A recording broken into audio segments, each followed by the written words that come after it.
Now, do we then diagnose extrahepatic portosystemic shunts when we have this inkling the dog might have it?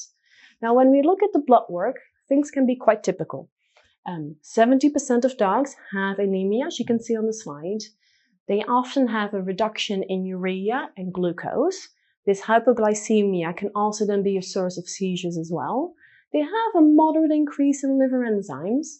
And importantly as well, sometimes, unfortunately, they can have coagulation disorders. It's not that common, but it can happen. The liver function test is then the next step when you have that suspicion of a shunt. You can also measure ammonia, but what's more commonly done, which I'm just going to briefly discuss, is looking for an increase in bile acids. So bile is produced in the liver, and then it's then secreted into the gallbladder. And after you've eaten, or your dog has eaten, your gallbladder constricts and empties into the intestine. This goes then back into the portal system via the distal ileum. Normally, this whole process is about 90–95% efficient. However, because there is a shunt, the resorbed bile acids then end up in systemic circulation, where normally this doesn't happen because the liver is involved. So this is a really nice sensitive test.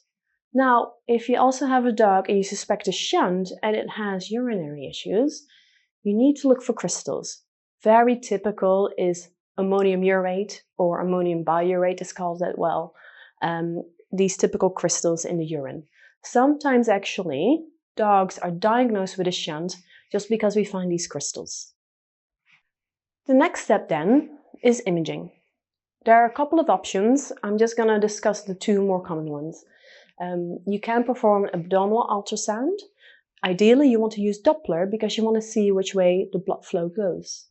The thing that we do here at Langford is we perform a CT scan.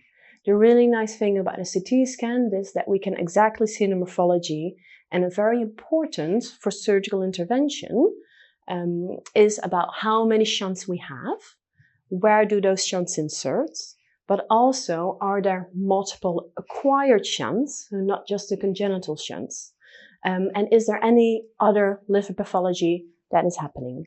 The reason why we truly want to know also if the animal has multiple acquired shunts is because that means that it wouldn't be a surgical candidate anymore.